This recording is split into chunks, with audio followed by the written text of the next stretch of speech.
If you were to go to most any music shop or check out most any music website to look for trombone books, you're going to find a lot of material. And to be perfectly honest, it's probably more than you want to spend time going through.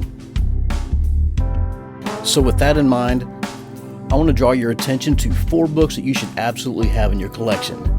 While you may eventually own a lot more books, these 4 are the perfect place to start. If you've ever played long tone patterns in band or in private lessons, then you have Emry Remington to thank for this. Remington taught trombone at the Eastman School of Music for 49 years. Now his teaching was a bit different. He focused more on smooth lyrical playing instead of some of the more traditional marcato tongue style that the Arban Method used. His exercises were so important that they were transcribed and utilized by Eastman Wind Ensemble conductor Donald Hunsberger, who paved the way for them to be published for the very first time in 1980. In this book, you're going to find exercises with long tones, soft tonguing using da syllables, lip slurs on harmonic series patterns, and scale patterns. It also includes a great explanation of the harmonic series, or partials as you might know them. Max Schlossberg's Daily Drills and Technical Studies for Trombone is like the Remington kicked up a notch with expanded long tone and lip slur exercises. This book was initially conceived as Daily Drills and Technical Studies for Trumpet in 1937 by Max Schlossberg, but then his son Charles edited the exercises for trombone. Schlossberg himself was a Russian immigrant that became the principal trumpet player for the New York Philharmonic under Gustav Mahler, and he was also the trumpet teacher at Juilliard. The second section in this book, Intervals, is especially good for trombonists because it places emphasis on lyrical playing and theory, how intervals lay on the horn.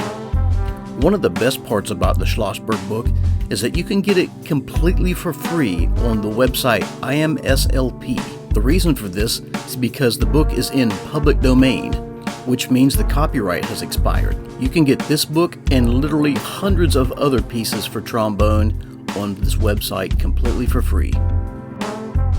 Arban's famous method for trombone is based upon the OG brass book, the Arban Method, written in 1864 by French cornetist Jean-Baptiste Arban. There are 2 great editions of this book. The first by Charles Randall and Simone Mantia in 1936, and the more recent edition by trombonist Joe Alessi and euphonium player Brian Bowman in 2002. This book has it all. In the words of Joe Alessi, the book is filled with exercises on long tones, attacks using immediate air, lip slurs, flexibility, intervals, theory and chord structure, rapid tonguing, and the fabulous characteristic studies. Each one of Arban's sections can be a part of a fantastic journey into a small piece of the total puzzle. Last but not least, we come to the book known as the Trombone Bible by many players, Melodious Etudes for Trombone by Johannes Rochut. The original composer of these etudes was an Italian opera singer that performed in Paris in the early to mid 1800s. Bordoni was also the composer of a published singing method book and a large number of etudes for students. It was these etudes that were transcribed for trombone and eventually other instrumentalists in 1928 by principal trombonist of the Boston Symphony Orchestra, Johannes Rochut. One cannot overstate the importance of the first volume of this set for trombone because it has been the gateway to smooth lyrical playing on the instrument for close to a century. There are 3 volumes of Melodious Etudes for Trombone, but you could literally spend a lifetime on the first one. Most players revisit these same etudes on a regular basis. Although there are many trombone books on the market, for the most part, these 4 books did it first. If you're so inclined, you could even combine these 4 into a great daily practice regimen that focused on basic warm-ups, advanced warm-ups, technical exercises and character studies, and then lyrical etudes. If you enjoyed this video and found the information helpful, please take a moment to like, subscribe, and share the video. Also, drop me a note in the comments section and let me know what other types of videos on trombone you'd like to see.